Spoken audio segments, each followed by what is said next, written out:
Assalamualaikum warahmatullahi wabarakatuh. Selamat datang teman-teman HES maupun yang ada dari luar HES.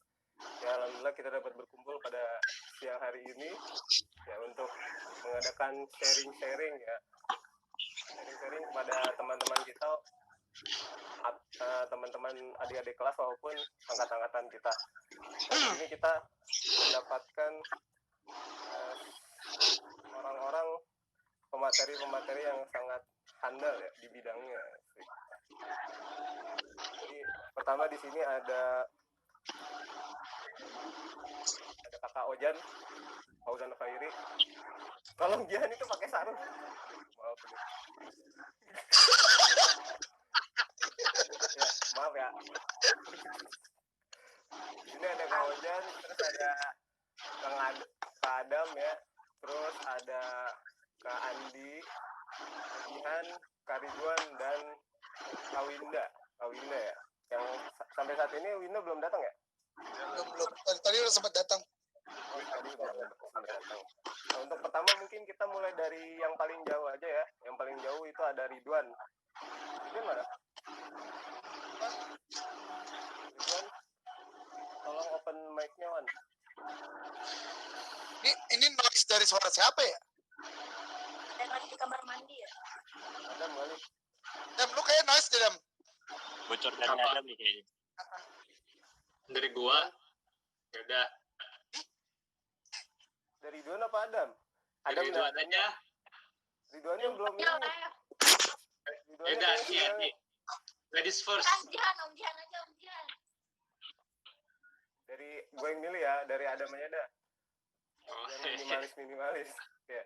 Kita kasih waktu 10 menit untuk memperkenalkan diri dan gimana caranya, apa yang sekarang lagi dikerjakan sekarang, terus untuk bisa mencapai yang sekarang ini apa yang Abang Adam lakukan gitu. Jadi mulai dari sekarang, silakan. Oke. Assalamualaikum warahmatullahi wabarakatuh. Waalaikumsalam warahmatullahi wabarakatuh. Kenalkan, saya Adam, panggil saya Adam aja. Saya lulusan HES 2014. Lulusan angkatan HES 2014, lulus tahun 2019 kemarin. Apa yang saya kerjakan ya? Jadi sekarang kesibukan saya itu, gua aja ya, biar lebih enak ya. Santai aja. Ya kok. Kesibukan gue itu untuk sekarang itu karir gue mulai di sekarang tuh di junior consultant di BSD itu PT Minova Infotech Solution. Itu perusahaan yang bergerak di bidang jasa buat HRIS. Jadi kalau ada yang belum pernah dengar HRIS itu apa, itu bagian dari Direktorat HR yang dimana job desk-nya itu mengerjakan di bagian information system-nya gitu. Jadi kan HR itu ada luas banget Direktorat HR itu. Nah di sini dia bertugasnya itu kayak mengelola informasi, terus mengelolanya, terus ya menyajikannya dalam bentuk yang simpel lah gitu. Nah untuk perusahaan gue itu bergeraknya menyediakan jasa itu.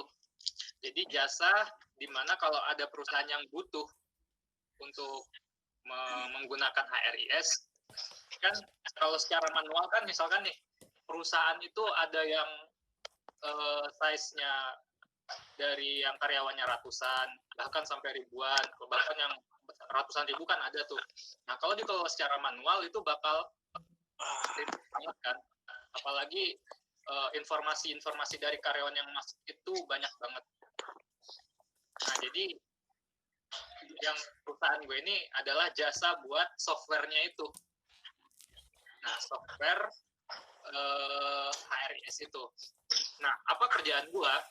Kan gue di sini tuh di bagian junior consultant, yaitu hubungan antara perusahaan sama klien.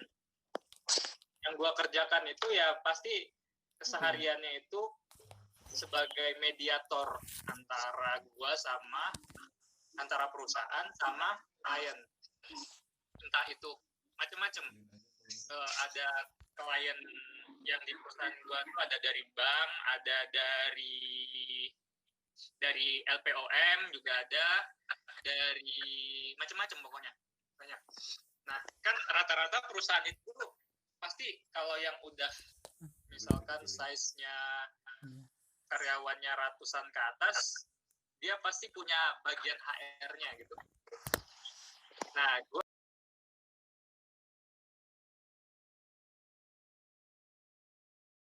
kan nggak inline nih dengan jurusan kerjaan. Nah terus gimana lu menghadapi atau apa yang lu lakukan ketika lu dapat job baru atau hal-hal yang baru yang harus lu pelajari pada saat kerja gitu? Karena di kuliah kita nggak belajar tuh, tahu-tahu di pas kerja kita disuruh ini.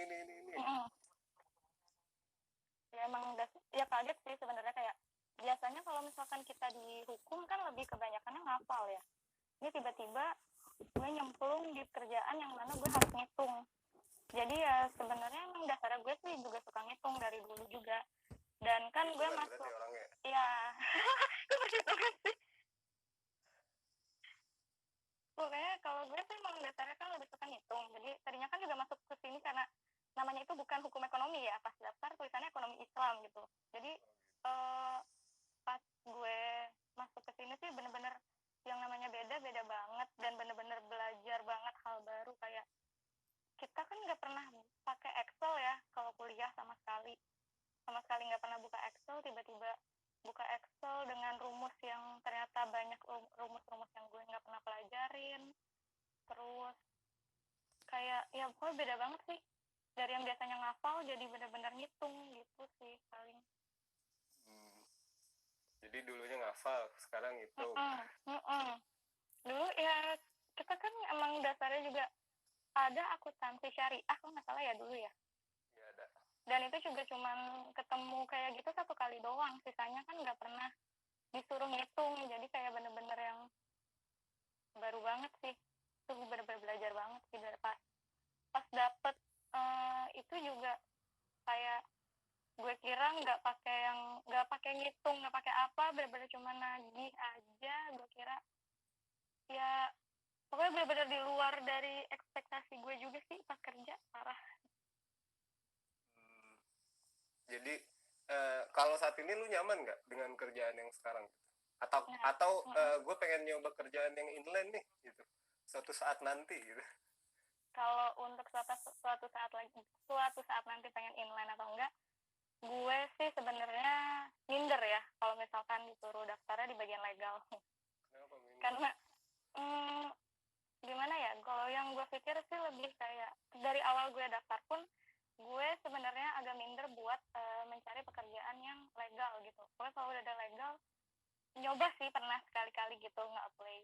Tapi kalau misalkan ada panggilan, pernah satu kali apa ya, gue juga lupa sih waktu itu ya, gue datang atau enggak. Cuman emang dasarnya minder karena gue ngerasanya di UIN aja, gue yang satu angkatan aja, gue ngerasanya sih gue di bawah ya.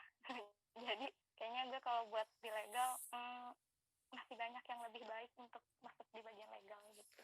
Karena lu takut menghancurkan bagian legal itu sendiri atau bagaimana? Karena gue takutnya gimana ya, gue takutnya gue kurang memahami saat kuliah, karena saya kuliahnya kayaknya tidak terlalu baik ya. Jadi sebenarnya lebih minder sih, karena gue ngeliat kayak teman-teman gue yang seangkatan gue tuh lebih banyak yang lebih pinter dari gue. Jadi gue lebih baik cari yang lain saja gitu. Tidak jadi masalah dasar. Tidak masalah orang mau ngomong, gue kerjanya bukan ini nih, se-inline dengan jurusan gue, nggak apa-apa berarti ya?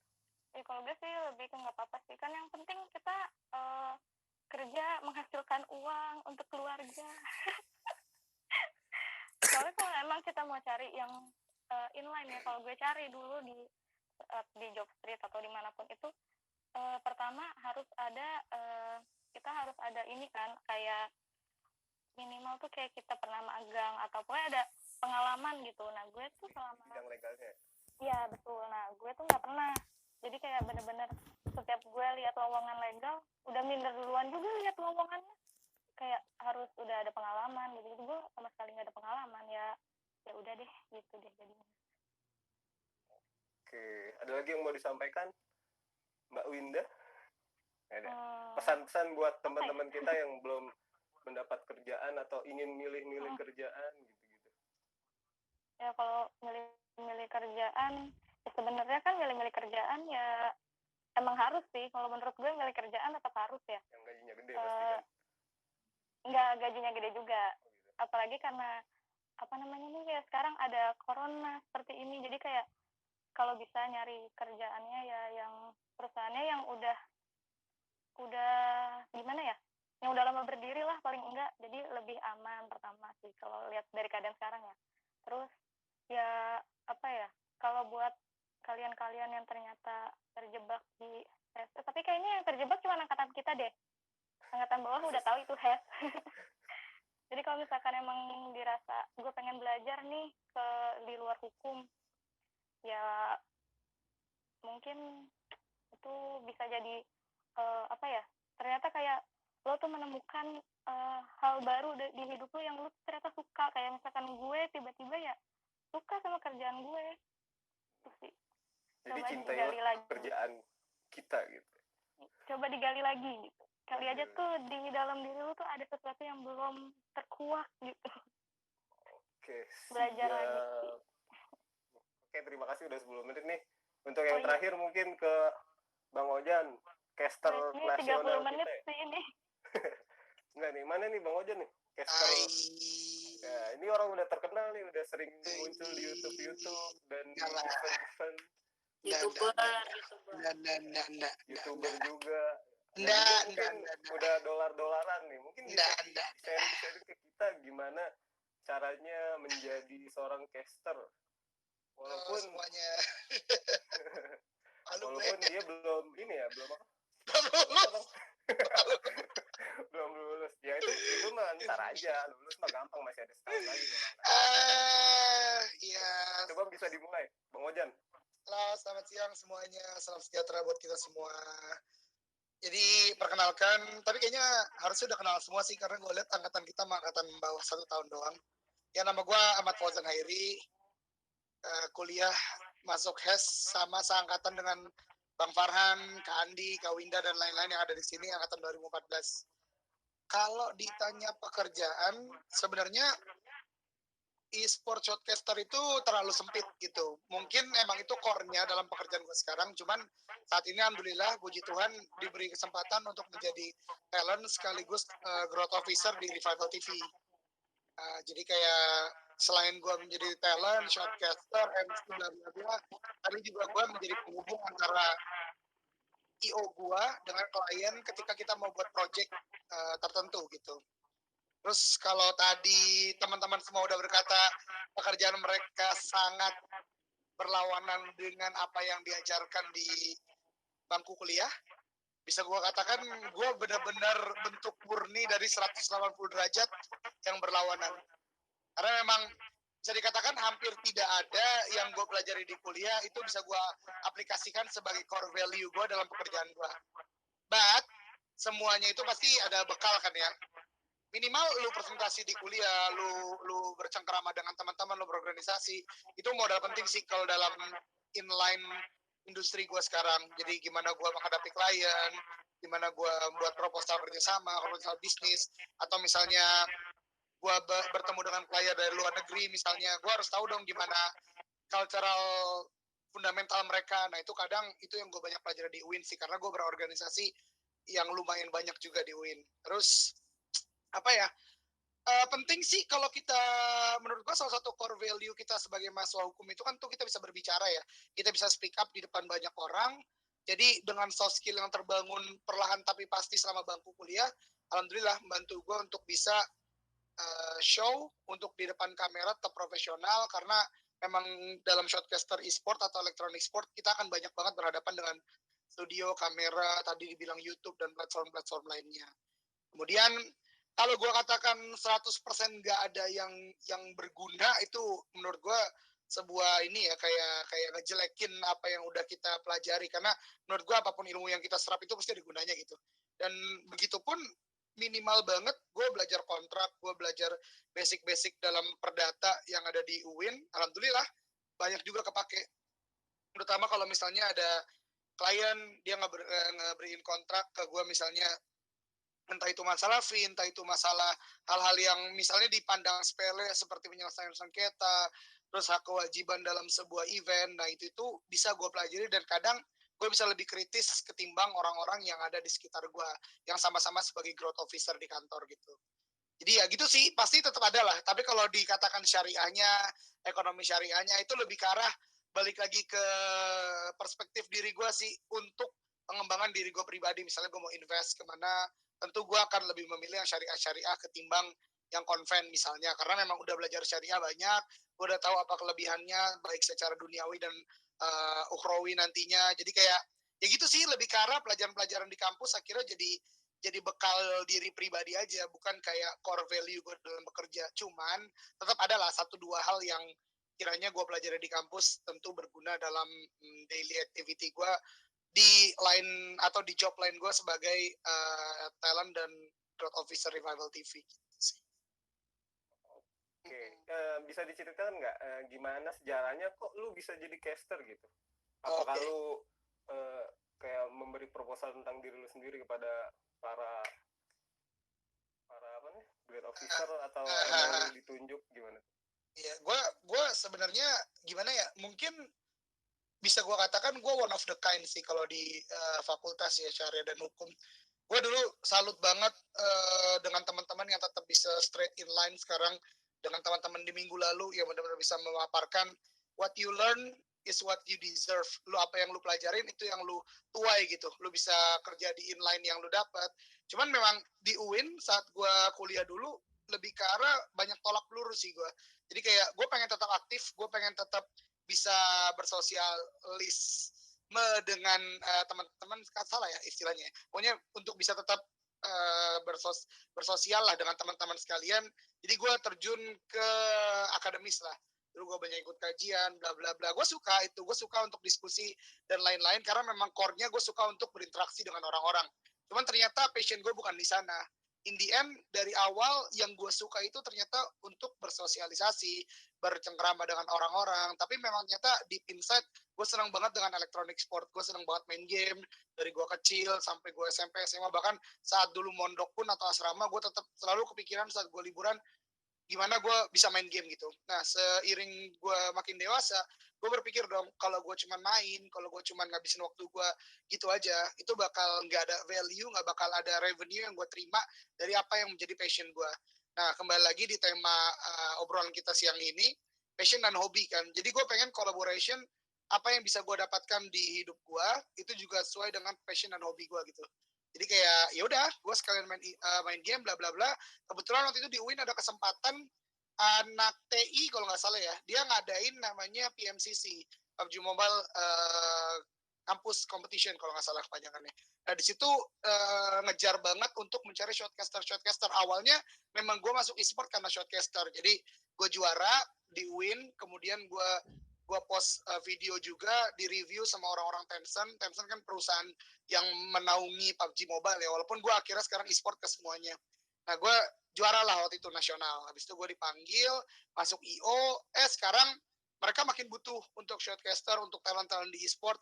Ditambah tadi karena gue mengenyam bangku pendidikan, puji Tuhan, jadi banyak ilmu yang gue serap, dan alhamdulillahnya juga gue punya kemampuan bahasa Inggris yang di atas rata-rata. Jadi banyak banget event-event yang gue dapat yang akhirnya kayak international event, need an Indonesian or local shotcaster. Nah gue dipakai di sana gitu. Kalau untuk ininya ya, shotcasternya ya. Tapi kalau di e-sportnya sendiri ya gue belajar sama kayak tadi Andi, sama kayak Winda, Adam, semuanya start dari zero sih. Gue belajar banyak hal, entah itu yang fundamental kayak how to use Word, Excel, yang PowerPoint, bla bla bla. Kemudian gimana gue approaching klien gitu-gitu ya, itu gue belajar juga pelan-pelan sih kalau yang di pekerjaan gue di Revival TV-nya. Tapi kalau dari shotcaster, karena gue ditulis sebagai shotcaster kan, tadi ceritanya dari kampus, ketemu sama Tencent Manager Indonesia e-sportnya, diangkat nama gue bla bla bla, klien banyak yang senang sama gue, terus gue bisa memberikan karisma sebagai gue orang yang berpendidikan, gue kuliah, gue mengenyam bangku SMA, SMP, dan seterusnya sampai SD, gue punya kemampuan di bahasa Inggris, ya akhirnya alhamdulillah kepake sampai sekarang. Tuh. Oke, gue mau nanya tentang pergaulan nih. Nah, dunia caster ini kan orang-orangnya kalau kita bisa lihat dari YouTube itu kan agak-agak liar gitu. Dan ya, juga betul. keras. Nah, Betul, gimana betul. lu sendiri sebagai orang yang kuliah di UIN dan jurusannya hukum ekonomi syariah untuk menjaga diri lu agar tidak tercemar oleh pergaulan mereka. Nah, gimana coba? Mungkin gini ya, dalam artian shortcaster, industri entertain terutama ya, secara umum itu memang keras banget ya, dalam artian there are a lot of bad things happen in that circle gitu loh. Di dalam lingkaran itu banyak banget, entah itu yang lu mau haramnya lizatihi kalau bahasa Arabnya anjay, atau haramnya ligoirihi gitu ya, karena hal-hal yang lainnya masuk gitu. Nah itu dia, mungkin gua ada satu circle di kampus sama Andi dan teman-teman New Forward dulu kan. Jadi gue selalu berkata kepada mereka, gue butuh mereka gitu. Karena gimana pun lu harus punya tempat untuk kembali gitu. Gue nggak bisa nafikan itu, maksudnya dunia malamnya, kemudian how to treat people-nya. Mereka memang benar-benar kalau bahasa Farhan tadi liar, bisa diartikan liar, tapi lebih ke arah bebas kalau misalnya gue bisa artikannya. Dan memang sedikit banyak ada influence mereka ke arah gue. Cuman kembali lagi, karena gue punya kalian, gue punya teman-teman UIN, ya akhirnya itu yang akhirnya jadi tolak balik lagi gitu. Dan tentunya gimana ya, menurut gue nggak hanya di industri entertain, nggak hanya di industri e-sport sih, di semua pekerjaan pasti ada nantinya yang akan sangat berbeda dengan lingkungan ideal yang selama ini lu ketahui, yang selama ini lu anggap baik. Intinya gitu, karena menurut gue bangku perkuliahan starting line dari SMA ini, selain kita dapat ilmu secara eksak, secara tekstual, menurut gue maturity juga menjadi ilmu yang harus lu kembangkan sih selama masa kuliah. Makanya penting banget ada bahasa-bahasa, lu harus ikut organisasi, karena dengan organisasi di masa kuliah lu makin dewasa coy. Lu bisa istilahnya, kalaupun lu bandel sekalipun, lu nggak bakal influence orang lain untuk bandel gitu loh. Dan kalaupun lu misalnya berbuat baik, lu akan mencoba orang lain juga untuk berbuat baik gitu sih kira-kira. Jadi kayak ya kembali lagi ke kalian, gue punya kalian, jadi kayak oh iya nih, batasan-batasan harus gue jaga gitu. Itu sih kan. Oke. Jadi lu bisa menahan diri ya untuk tidak melakukan hal-hal yang Ya kalau dikatakan menahan diri sih ada aja lah yang lewat, cuman kan ada kata orang pinter sih dulu gue dengar, kalau Tuhan udah menutup aibmu maka jangan diumbar, istilahnya gitu kan.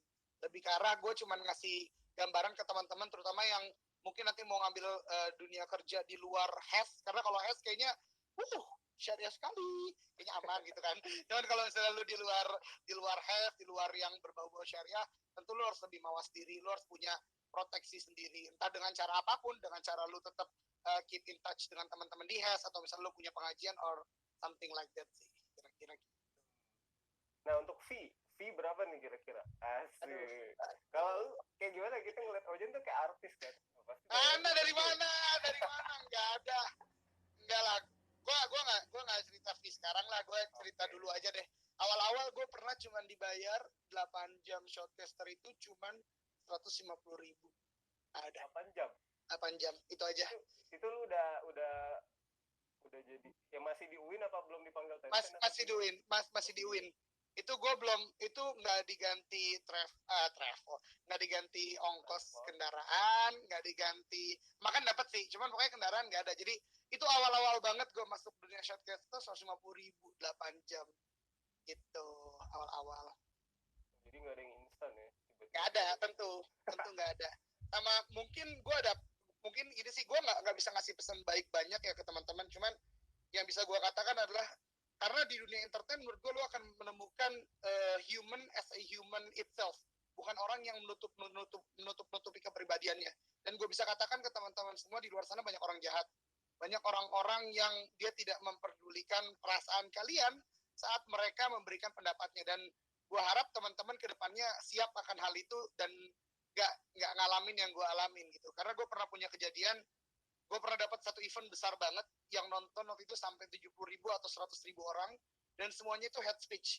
Dan di saat itu gue percaya mental breakdown itu ternyata bisa terjadi di manusia. Gue pulang dari event itu gue nangis di ojek online. Dan itulah gue baru menemukan hati-hati di saat nanti kalian, terutama yang junior-junior, ketemu orang di luar sana, banyak orang jahat. Tapi kalau lu baik, insya Allah sih mereka juga harusnya baik. Karena kalau di dunia maya, manusia itu ya sebagaimana dia, nggak nutup-nutupin kepribadian dia. Jadi harus kuat mental ya. Betul, harus kuat mental. Ya. Yes. Walaupun itu pekerjaan yang kita sukai, yang kita cintai, tapi ada aja pasti orang yang nggak suka kan. Lu bukan Cadbury coy, yang bisa muasin semua orang gitu istilahnya. Oke, siap. Mungkin cukup ya. Nah, mungkin kita buka termin pertanyaan nih bagi teman-teman yang pengen open mic atau pengen nanya melalui chat juga bisa sekarang tentang semuanya gitu. Kita mau nanya, misalnya saya mau nanya ke siapa, ke Ojan, ke Jihan, ke Andi, Linda, atau Ridwan dan lain-lain, bisa ditanyakan sekarang. Atau kalau tidak ada, ada yang mau nanya, atau ada yang mau sharing pekerjaan dia, misalnya kalau gue misalnya lagi di luar negeri kayak Sami, kayak misalnya gue orang lapangan juga, tapi kerjaan gue seperti ini juga nggak apa-apa, kita sharing-sharing di sini, kita kayak memberitahu kalau kerjaan gue itu juga sama seperti yang pemateri kerjakan dan lain-lain. Ada yang mau nanya?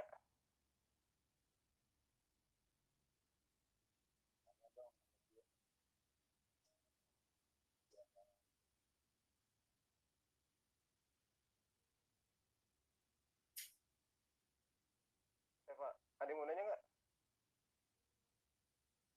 Kalau nggak mau nanya, kalau yang gue lihat dari teman-teman kita yang tadi memaparkan materinya ya, gue ngeliat kalau masalah gue suka kerjaan yang gue lakuin gitu, dan dia udah tahu dari dia sebelum kuliah ataupun dia kuliah, gue pengennya ke passion ini nih gitu. Kalau gue ngeliat sih dari Jihan, Ojan misalnya, ataupun si Ridwan yang kayak gue dari kuliah aja gue udah tahu gue mau kemana gitu, dan gue suka gitu dengan pekerjaan tersebut.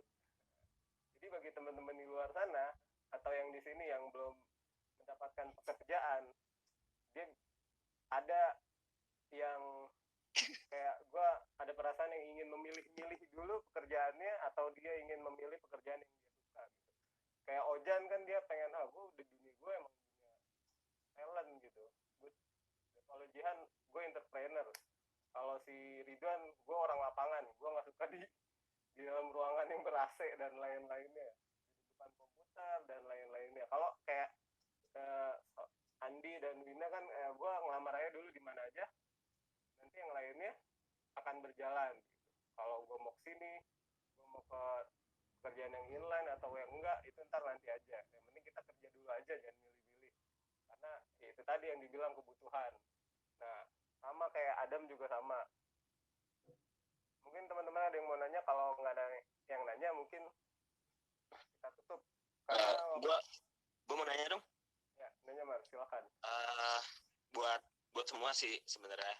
Jadi kan dari para speaker kita nih, mereka punya kesamaan bahwa apa yang mereka kerjakan sekarang itu sebenarnya nggak terlalu inline sama jurusan kita, tapi sebenarnya banyak nilai-nilai yang bisa dipakai dari jurusan kita gitu. Misalkan masalah syariahan atau masalah hukum yang beberapa poinnya bisa kita aplikasikan juga di pekerjaan kita. Dan gue mau nanya gini, lo tahu lo kerja nggak seluruhnya inline dengan apa yang lo pelajarin sebelumnya, how you accept that gitu, gimana lo bisa menerima semuanya itu? Oke, gue nggak apa-apa, gue bekerja dengan apa yang tidak gue pelajari sebelumnya, dan mungkin beberapa dari kita yang bekerja di luar dari jurusannya itu bekerja sesuai dengan passion dan gitu, atau sesuatu hal yang dia senangi. Pertanyaannya, gimana sih caranya kita bisa agak melenceng nih? Gimana sih kita bisa tahu bahwa apa yang gue kerjakan ini adalah apa yang gue senangi gitu? gitu. Jadi ya ada 2 pertanyaan itu. Yang pertama, gimana lu bisa menerima kenyataan bahwa apakah lu menerima kenyataan dan bagaimana lu bisa menerima kenyataan itu. Dan yang kedua, gimana kita bisa tahu bahwa apa yang kita kerjakan adalah sesuatu yang kita senangi atau itu adalah passion kita gitu aja. Mungkin mau dijawab sama siapa nih? Jen mau jawab? Ya, nggak apa-apa, siapa aja para speaker yang ingin menjawab. Nah, Jian jawab dong. Jian. Cok.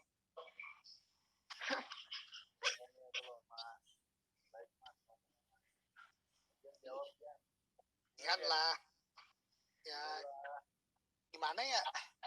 Mungkin pertanyaan Amar itu bisa dijawab secara konteks personalnya atau konteks kondisional personalnya. Dalam artian gini, kalau yang tadi gue dengar dari teman-teman sebagai speaker, termasuk gue juga, kalau gue pribadi kan lebih ke arah memang itu passion gue. From the beginning till now, kayak memang jiwa gue di sana. Gue senang untuk berinteraksi dengan orang-orang, gue senang untuk bermain, dan memang alam bawah sadar gue berpikir apa yang lu kerjakan lu harus punya feedback dong dari apa yang lu kerjakan tersebut, agar lu bisa mendapatkan sesuatu, agar lu mengerti kalau itu memang jalan lu gitu loh. Karena menurut gua banyak orang yang punya passion, banyak orang yang punya hobi, saat mereka kerjakan itu aja oke, dia punya kepuasan untuk diri dia sendiri. But in the end kita nggak bisa bohong, ketika kita hidup kita butuh namanya resourcesnya, baik itu capital, baik itu apapun, perasaan, emosi, dan lain-lain. Cuman kalau tadi pertanyaan Ahmad terkait dengan gimana lu accept itu, ya itu gua lebih ke arah emang kalau menyangkut sebagai pekerjaan, kalau itu punya revenue, itu punya feedback ke kita, ya itu yang gue anggap sebagai passion, dan gue nggak malu untuk ngaku itu ke teman-teman semuanya. Walaupun memang di awal, apalagi gue ya, menurut gue yang pekerjaannya benar-benar sangat jauh dari jurusan, baik itu dari gue jenjang pendidikan maupun dari konsentrasi pendidikan gue, itu di awal gue malu banget coy untuk ngasih tahu ke orang-orang. But in the end, ketika gue udah punya temponya, gue udah percaya ini adalah jalan gue, ya gue gak akan malu untuk share itu semua ke orang-orang, as long as gue gak memberikan dampak yang buruk ke orang lain gitu sih kalau gue. Ya gimana? Kalau pertanyaan Amar kan nanya gimana cara lu bisa menerima pekerjaan lu yang gak sejalan dengan jurusan. Gue sih kan memang jauh banget sih kalau gue main. Awalnya gue gak pernah berpikir untuk bekerja di bank. Alhamdulillah bukan bank konvensional, ini masih mending, masih di bank syariah. Yang sulit gue terima dalam sebuah pekerjaan itu adalah gue ketemu sama orang-orang baru yang sifat-sifat mereka itu apa ya, adalah dalam dunia pekerjaan itu yang lo bakal ketemu sama orang penjilat lah, gini-gini lah. Yang kita tuh di UIN itu kan kayak ketemu sama orang-orang baik yang gak sejahat itulah. Kayak gue lebih berat menerima kenyataan kalau dalam dunia pekerjaan itu akan ada yang namanya persaingan. Itu yang berat. Dalam hal pekerjaannya, gue apapun pekerjaan, kalau gue sih gue terima dan gue kerjakan selama itu adalah selama gue pernah mengerjakan hal seperti itu. Misalkan waktu kuliah kan sering organisasi, dan di mana di organisasi itu gue menjabat sebagai adalah yang gue jadi jadi kajian atau di sekretaris, kan itu kan di pekerjaan gue sekarang itu kan kerjanya operasional ya, jadi nggak jauh dari kegiatan sekretariat gitu. Jadi ya udah, itu emang nyambung juga sama apa yang gue lakukan dulu waktu kuliah. Cuman itu doang sih yang berat, adalah bertemu dengan orang-orang yang baru dan melihat kenyataan di dunia pekerjaan itu adalah persaingan. Dan gue lama sih jangka waktu gue untuk menerima kenyataan itu, kalau ternyata pekerjaan itu seperti ini gitu. Jadi gue lebih fokus kepada diri gue sendiri, bagaimana gue bisa bekerja dengan efektif dan bisa menunjukkan kemampuan gue, sehingga gue dapat penilaian itu bagus di mata atasan gue, sehingga kalau misalkan gue keluar nanti, gue bisa minimal gue nggak dikeluarkan dengan cara yang nggak baik lah. Kalau gue. Ada satu dikit nih. Buat teman-teman yang ingin terjun ke dunia kerja, apapun yang kalian mau kerjakan, inline or not inline, outline or whatever lah kalian bisa sebut, ada satu hal yang gue pelajari selama karena gue starting karirnya dari 2017 ya. Ada satu hal yang gue pelajari, apalagi kalau lu alpha, lu punya pemikiran sendiri, lu biasa memberikan pendapat, ada istilah yang gue buat pribadi, the art of bowing down. Jadi kadang lu tahu lu bener, lu tahu lu lebih efisien ketimbang apa yang disampaikan orang-orang, tapi lu tahu dia di atas lu, baik itu secara derajat dalam artian ini ya, pangkat di pekerjaan, atau misalnya secara ekonomi, atau secara influence. In the end lu harus ikut dia, dan lu harus siap dengan hal-hal seperti itu. Jadi kayak mental betul. Dan mental apalagi kalau lu misalnya kayak gua orangnya alpha banget, lu punya pendapat lu harus bener, lu punya pendapat harus didengar. Nah itu kalau di dunia kerja nggak selamanya bisa seperti itu, dan itu yang harus gimana ya, lu harus siap-siap sih untuk ngatur mental lu untuk tidak terlalu memikirkan, tidak terlalu dibawa ke hati kalau hal-hal yang seperti itu terjadi. Oke, soal mental. Dia ada tambahan nggak atau yang lainnya? Ridwan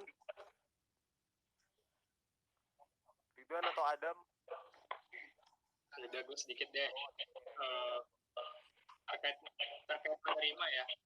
Menurut gua apapun yang udah kita terima jalani saat ini ya, itu harus kita terima, entah itu awalnya sesuai sama ekspektasi kita ataupun enggak. Nah tapi di satu sisi, di sisi yang lain kita juga harus punya goal gitu. Apa yang mungkin kita harus jalan secara paralel aja. Kita ngelakuin ini sekarang yang mungkin bukan apa yang ekspektasi kita, cuman karena kita punya goal, jadi kita harus bikin gimana apa yang kita kerjakan sekarang itu menuju ke arah sana gitu. Kayak misalkan, oke, gue kemarin nge-apply ODP segala macam, gue nge-apply MT segala macam, tapi gue masih kurang di sini, gue masih kurang di tutor, gue masih kurang di bagian prosesnya, misalkan gitu kan. Kan gue awal-awal tuh pengen banget kerjaan yang ideal gitu, langsung enak gitu karirnya, cuman nggak segampang itu jalannya.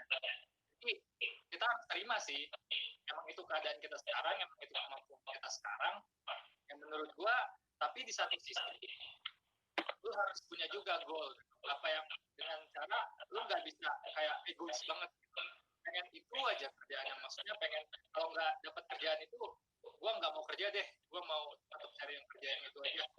Kayaknya kalau gua ya, kalau kehidupan gua nggak bisa kayak gitu.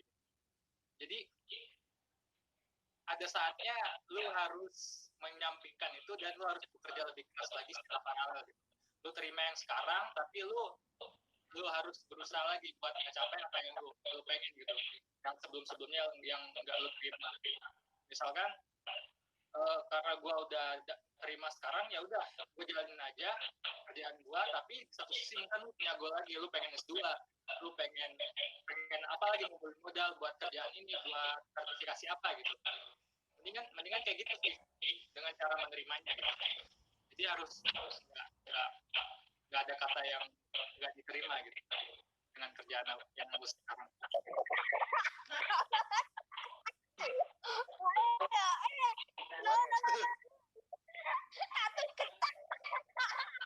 Wan, ada tambahan nggak Ridwan?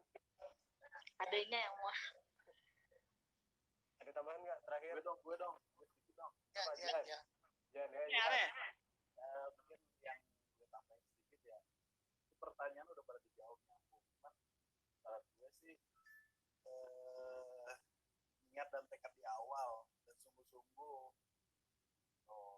Contoh, kita kan semua udah punya passion masing-masing ya, apapun itu passion masing-masing, apapun itu yang kita kerjain. Nah, saran gue bagi teman-teman khususnya yang masih kuliah, kalau nggak teman-teman kita semua, kejar passion yang kita punya dan niatin konsep yang benar, lakuin. Bang, kita ngulur-ngulur waktu, toh kita habis kuliah juga, enggak waktu teman-teman yang kuliah ya, toh kita habis kuliah juga masih banyak waktu kosong kan. Jadi mending waktu yang kosong yang kita punya itu buat konsepin atau ngelakuin kerjaan apa yang kita mau.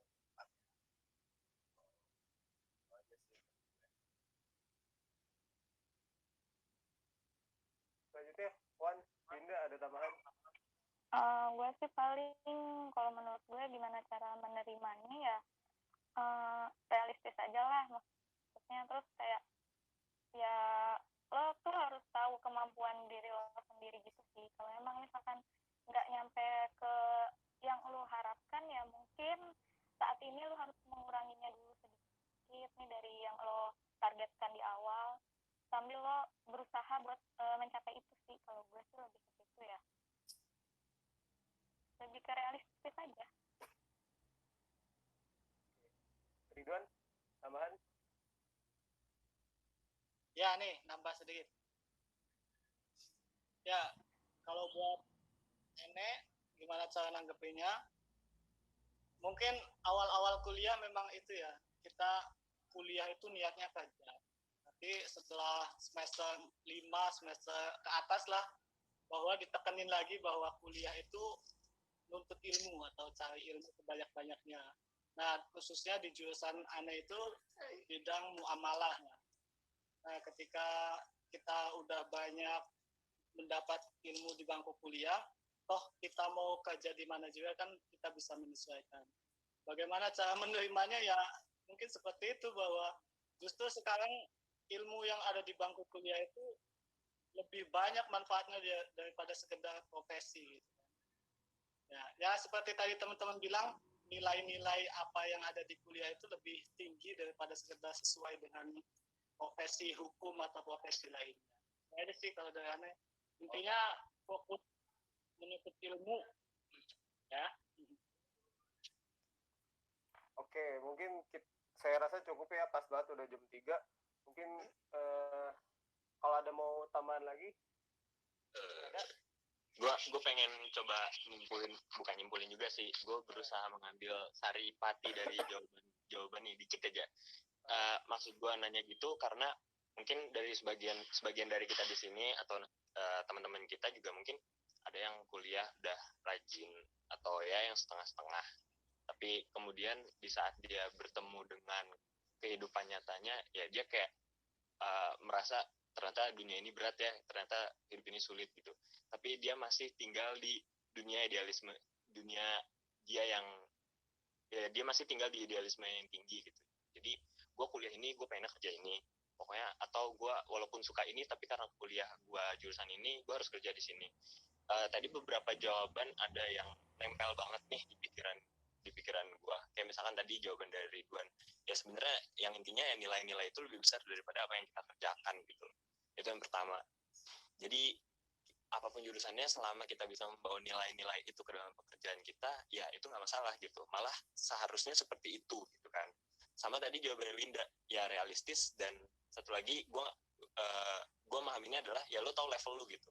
Ketika lo berusaha melihat dunia secara nyata sesuai dengan kemampuan lo secara realistis ya lo harus terima itu gitu. Kalau skill lo cuma bisa sampai situ ya udah situ aja. Kalau lo mau lebih tinggi ya lo harus naikin level lo, intinya kayak gitu. Jadi ya sebagai remaja yang sudah mulai dewasa ya kita harus tahu lah kondisi kita harus tahu level kita tuh udah ada di tingkat apa. Kalau kita mau lebih tinggi lagi berarti ya level kita harus dinaikin lagi, skill kita harus dinaikin lagi, kemampuan lain kita juga harus ditinggiin lagi. Ya kurang lebih kayak gitu sih yang gue pahamin ya. By the way, thank you buat semua speaker yang udah jawab, dan gue apresiasi banget nih buat teman-teman semua. Oke, terima kasih Amar. Mungkin udah cukup ya, waktu kita udah lewat 2 menit, dan yang bisa kita ambil banyak banget ilmu yang kita dapatkan pada siang hari ini. Yang mungkin pesan gue, ya kita harus perbaiki niat, tingkatin skill, kuat-kuatin mental kita untuk dunia kerja, karena kita nggak bisa ngebayangin siapa yang kita hadapin dan tinggi apa pangkat yang harus kita hadapin nanti.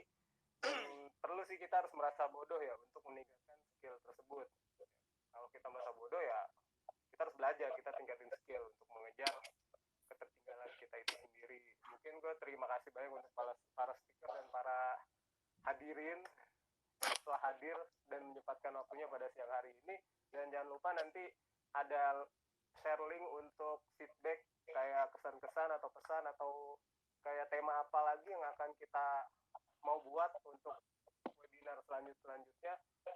Mungkin mohon diisi Dan gue minta maaf, dan mewakili para speaker juga minta maaf kalau ada salah-salah kata, ya, salah-salah kata atau perbuatan yang menyakiti hati kalian pada saat ini. Mohon maaf, dan sekian, terima kasih. Assalamualaikum warahmatullahi wabarakatuh. Waalaikumsalam.